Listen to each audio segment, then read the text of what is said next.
समझदारी बनाम दूरदर्शी विवेकशीलता।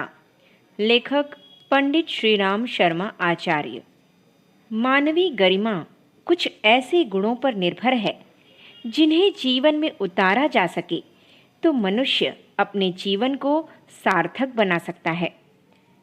बहुसंख्य व्यक्ति तो चंदन की लकड़ी का कोयला बनाने वाले लकड़हारे की तरह जीवन निधि को गंवाते देखे जाते हैं। नर पामर, नर पशु, नर मानव एवं देव मानव, ये चार योनियां मनीषी गणों ने मनुष्य की बताई हैं, जो मानवीय कायारूपी चोले में रहते हुए वह जीता देखा जाता है। सामान्य स्थिति से ऊपर उठने के लिए हर व्यक्ति को प्रचुर मात्रा में स्वतंत्रता विधाता द्वारा प्रदत्त है। यह उस पर निर्भर है कि वह मानवोचित जीवन जीते हुए देवोपम स्थिति में जा पहुँचे। समझदारी, ईमानदारी, जिम्मेदारी, बहादुरी, ये चार विभूतियाँ ऐसी हैं जिनका सदुपयोग सुनियोजन कर हर व्यक्ति आत्मिक प्रगति की दिशा में आगे बढ़ता रह सकता है। समझदारी अर्थात दूरदर्शी विवेकशीलता, ईमानदारी अर्थात प्रामाणिकता, औचित्य का वर्ण, जिम्मेदारी अर्थात वैयक्तिक, पारिवारिक एवं सामाजिक कर्तव्यों का परिपालन तथा बहादुरी का अर्थ है हर प्रकार की प्रतिकूलता एवं अनीति का प्रतिकार कर सकने योग्य साहस जुटाना। वस्तुतः ये आत्मोत्कर्ष के चार चरण हैं। इन चारों को मिला देने से उस समन्वय के आधार पर प्रगतिशील जीवन की विद्या बनती है। इन्हें अपनाने के लिए हमें जागरूकता, तत्परता और तन्मयता पूर्वक निरंतर प्रयत्नरत रहना चाहिए। इन चारों में एक भी ऐसा तथ्य नहीं है जिसे छोड़ा जा सके या जिसे अकेले के बलबूते ही समग्र प्रगति का लक्ष्य पूरा करते हुए पूर्णता तक पहुंचा जा सके। समझदारी मनुष्य का सर्वोपरि गुण है और बेवकूफ़ी बुरे किस्मत का अवगुण है। बेवकूफ़ परिश्रम करते हैं, कष्ट सहते हैं, उपहास सहते हैं और हर दृष्टि से घाटे में रहते हैं, जबकि समझदार अपनी सूझबूझ के सहारे प्रामाणिक बनते, सम्मान पाते, सहयोग उपार्जित करते, प्रगति पथ पर अग्रसर होते हैं और अभीष्ट सफलताएं प्राप्त करके उन्नति के उच्च शिखर पर पहुंचते हैं। समझदार तात्कालिक लाभ पर कम ध्यान देते हैं, दूरगामी परिणामों पर विचार करते हैं और उसका चुनाव करते हैं जो अंततः सत्परिणाम उत्पन्न करें। नासमझ तत्काल के लाभ को देखते हैं, यह भूल जाते हैं कि इसका क्या परिणाम सामने आएगा और उन्हें दुरूह दुख सहना पड़ता है। चिड़िया दाने के लोभ में जाल में फंसती है, मछली आटे की गोली पर ललचाकर उसे निगलती है और गला कटाती है। चाशनी पर आंखें बंद करके दौड़ पड़ने वाली मक्खी के पंख जब उसमें फंस जाते हैं और तड़प तड़प कर जान गंवाती है, तब उसे पता चलता है कि तात्कालिक लाभ के लिए कुछ भी कर बैठना, सतर्कता न अपनाना, आगा पीछा न सोचना कितना बड़ा गुनाह है, जिसके बदले प्राण दंड के समतुल्य दंड भुगतना पड़ता है। विद्याध्ययन के समय कुसंग में फंसकर आवारा गर्दी में घूमने वाले लड़के, दुर्व्यसनियों से मित्रता गांठकर नशेबाजी, व्यभिचार जैसे दोष दुर्गुण स्वभाव के अंग बना लेने वाले लोग समय बीतने पर किस प्रकार हाथ मलते और भूल पर सिर धुनकर पछताते हैं, उदाहरण अनेकानेक अपने इर्द गिर्द ही देखे जा सकते हैं। समझदार फूंक फूंक कर कदम रखते हैं, गुण दोष पर विचार करते हैं, जो अनुचित प्रतीत होता है उससे कड़क कर ना बोलते हैं और जो उचित प्रतीत होता है उसे आत्मिक विकास और एकाकी निश्चय के आधार पर अपनाते हैं। संकल्प और साहस के साथ निश्चित रहकर उद्देश्य पथ पर चलते हैं तो लक्ष्य तक पहुंचकर रहते हैं। विद्यार्थी को 16 वर्ष का तप करना पड़ता है, फीस चुकानी पड़ती है, अनुशासन अपनाना पड़ता है, तभी प्रथम श्रेणी में एमए पास करता है और प्रतियोगिता में दत्तचित्त रहकर उच्च पद पर आसीन होता है।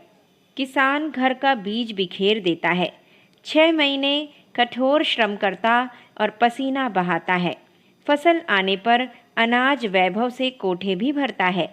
व्यवसायी कारखाने में पूंजी लगाता है, दिन रात योजना बनाता, समुचित दौड़ धूप करता और कारखाना खड़ा करके समुचित लाभ उठाता है। विभिन्न कला कौशलों में सफलता प्राप्त करने वालों को इसी तथ्य को स्वभाव का अंग बनाना पड़ता है।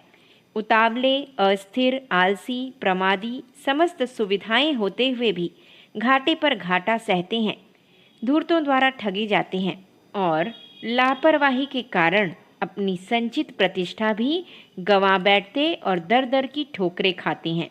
समझदारी के साथ दूरदर्शी विवेकशीलता अविच्छिन्न रूप से जुड़ी होती है। वे आरंभ में बरते गए संयम, श्रम, मनोयोग और अनुशासन को उज्जवल भविष्य का आधार मानते हैं एवं बहुमूल्य उपलब्धियों का मूल्य समुचित सतर्कता, तत्परता एवं तन्मयता के रूप में चुकाते हैं। वे जानते हैं कि भाग्योदय के रूप में किसी के घर पर छप्पर फाड़कर लक्ष्मी नहीं बरसती।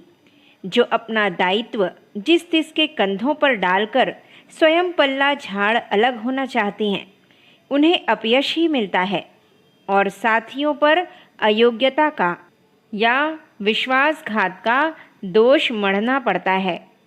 दुनिया जानती है कि नासमझ आदमी इसी निमित्त बना है कि उसे हर कोई चतुर आदमी बहकाए और घात लगते ही जेब काटी जाए।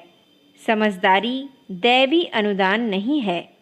सतर्क और विचारशील लोग इसे अपनी सूझबूझ का उपयोग करके अपने बलबूते उपार्जित करते हैं। सलाहकारों की बात सुनते तो ध्यानपूर्वक हैं, पर करते वही हैं जिसके लिए अपनी दूरदर्शिता परामर्श देती है। अनेकों से परामर्श पूछते फिरने वाला यदि अपनी विवेक बुद्धि से जो सर्वोत्तम है उसे नहीं चुनता तो भटकावों में पड़ता है, दिशा भ्रम में अपनी शक्तियों का अपव्यय करता है। समझदारी का प्रथम परीक्षण यह है कि जीवन के सुरदुर्लभ सुयोग का महत्व समझा गया या नहीं। मनुष्य शरीर की संरचना और बुद्धि की प्रखरता मिलाकर उसे ऐसा अनुदान मिला है जिसे भगवान की सर्वोत्तम कलाकृति कह सकती हैं। यह विभूतिमयी जीवन संपदा सृष्टि के और किसी प्राणी को नहीं मिली, फिर मनुष्य के साथ ही यह पक्षपात क्यों हुआ? जब पिता को सभी संतानों के प्रति समान स्नेह दिखाना, अनुदान देना चाहिए था, तब अकेला मनुष्य ही इतने सुविधा साधनों से संपन्न क्यों हुआ? सृष्टि का अधिष्ठाता क्यों कर बना? इसमें ईश्वर का पक्षपात नहीं देखना चाहिए, वरन यह सोचना चाहिए कि सब कुछ उसे अमानत धरोहर के रूप में मिला है, जिसके दो उद्देश्य हैं। आत्म कल्याण के मार्ग पर चलकर इस सुयोग के द्वारा अपूर्णता को आत्मिक पूर्णता में बदल लेना। इसके लिए आत्म परिष्कार करना और संयम अपनाना पड़ता है। दूसरा उद्देश्य है मनुष्य का विराट ब्रह्म विश्व मानव के विशाल काय उद्यान को सींचना, समुन्नत करना और सौम्य सुसंस्कारिता से भरा पूरा बनाना। यह दो उद्देश्य जीवन के हैं। इनकी पूर्ति में संलग्न रहने वाले महामानव देवात्मा, ऋषि, अवतार आदि का पद पाते और स्वर्ग मुक्ति जैसा आनंद उपलब्ध करते हैं। जो लक्ष्य का विस्मरण करके लोभ, मोह और अहंकार में डूबते हैं, वासना, तृष्णा और अहंता की दौड़ धूप में अवसर गंवा देते हैं, उन्हें लोक परलोक में सर्वत्र आत्म प्रताड़ना, भत्सरना और पीड़ा सहने के लिए 84 लाख योनियों में भ्रमण करना पड़ता है। आत्म कल्याण का पुण्य और लोक मंगल का परमार्थ ही ऐसा है जिसके लिए मनुष्य को निरंतर सचेष्ट रहना चाहिए। पेट और प्रजनन के निमित्त भाग दौड़ तो सृष्टि के सभी प्राणी प्रकृति प्रेरणा के दबाव में करते ही हैं। मनुष्य इसलिए नहीं बना है कि इन्हीं तुच्छ से कामों को सब कुछ समझे और जिनकी पूर्ति औसत नागरिक स्तर का निर्वाह अपनाने पर कुछ ही घंटों के श्रम से पूर्ण होती रह सकती है, उसी के निमित्त बहुमूल्य जीवन की दिव्य संपदा कौड़ी मोल लुटा दी।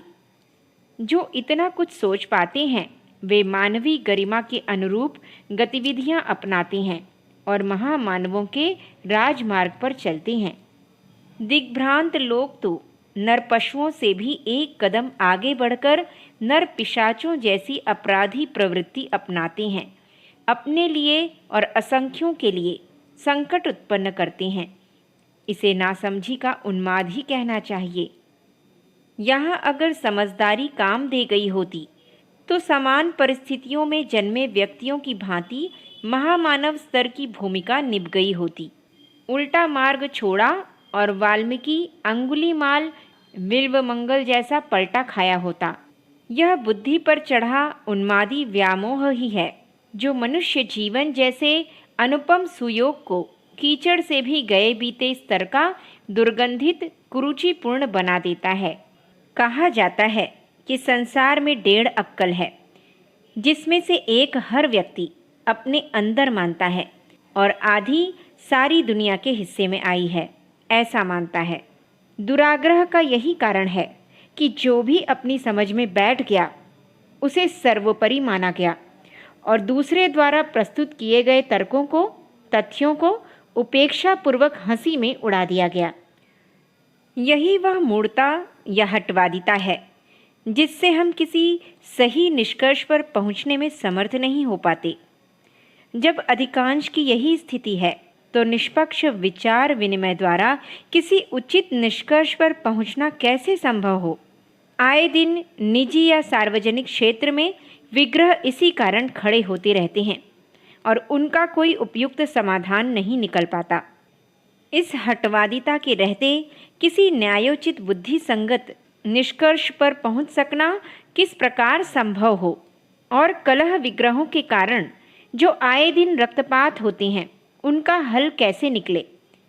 होना यह चाहिए कि हम यह मानकर चलें कि सत्य का एक अंश ही अभी तक पाया जा सका है और जो जानना शेष है वह उसकी अपेक्षा कहीं अधिक है जो हस्तगत किया जा सकेगा। हम क्रमिक गति से आगे बढ़े हैं और पुरातन मान्यताओं में हेर फेर करते हुए इस स्थिति तक पहुँचे हैं। इस प्रगति क्रम को आगे भी जारी रहना चाहिए। हम पूर्वाग्रहों या प्राचीन प्रथा प्रचलनों का आदर करते हुए भी उन तक सीमाबद्ध होकर न रहें, अपितु यह खोजने का प्रयत्न करें कि आज की परिस्थितियों में किन मान्यताओं को अपनाने से अधिक सुखी और समुन्नत बना जा सकता है। पुरातन परिस्थितियां बदल गईं तो स्वभावतः मान्यताओं और प्रथाओं में ही आवश्यक हेरफेर करना पड़ेगा। यह प्रगति का सनातन क्रम है। इस प्रक्रिया को अवरुद्ध नहीं किया जाना चाहिए, वरन उसे निष्पक्ष न्यायाधीश की भांति यह देखना चाहिए कि पुरातन मान्यताओं की दुहाई देकर जो कहा जाता रहा है उसके साथ सभी मान्यताओं का पर्यवेक्षण करें और देखें कि क्या उनमें सुधार की कुछ आवश्यकता या गुंजाइश है। यदि है तो उसे अपने पराये के कथन को प्रतिष्ठा का प्रश्न न बनाकर किसी ऐसे निष्कर्ष पर पहुंचने का प्रयत्न करें जो न्याय और विवेक की कसौटी पर कसने के उपरांत खरी उतरती हो। अब विश्व बिखराव छोड़कर एकता के केंद्र पर केंद्रित हो रहा है। यह तभी बन पड़ेगा जब मानसिक उदारता इतनी परिपक्व हो कि हम किसी कथन को नया या पुराना होने के कारण उसे मान्यता देने के लिए हट न करें। बदली हुई परिस्थितियों को ध्यान में रखें और समझने का प्रयत्न करें कि इस संसार में स्थिर कुछ भी नहीं है, सर्वत्र परिवर्तनशीलता का दौर है। ऐसी दशा में यदि मान्यताएं और प्रथाएं बदलनी आवश्यक हो जाती हैं तो उसके लिए किसी पूर्वाग्रह को आड़े नहीं आने देना चाहिए। समझदारी का यही तकाजा है। आवश्यक नहीं कि जिसकी बुद्धि तीव्र हो, जो परीक्षा में अच्छे नंबर लाता हो, जो वकीलों के कान काटने वाला, सीधी को उल्टी मानने वाला, अवसर देखकर गिरगिट की तरह रंग बदलने वाला हो, उसी को चतुर कहा जाए। ऐसे लोगों में से एक चतुर लोग जेल खाने में बंद होते देखे जाते हैं या ऐसे कुचक्र षड्यंत्र रचते हैं जिससे उनकी करामातें देखकर आश्चर्यचकित रह जाना पड़ता है। भले ही ऐसी दुर्बुद्धि किसी को न मिले, पर जिसे अपने कर्तव्यों आदर्शों का ध्यान है, जो न्यायोचित दूरदर्शिता भरे कर्तव्य करता है, उसे बुद्धिमान कहा और उसकी सूझबूझ को सराहा जाएगा।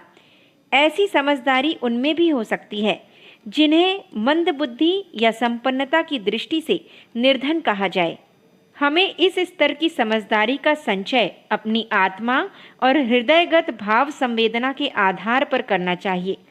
उसी के बल पर लोग महानता के उच्च लक्ष्य तक पहुंचते हैं और उस मार्ग पर चलते हैं जिसका अनुकरण करते हुए असंख्यों को प्रेरणा मिले, जिसके साथ अपनी तुलना करते हुए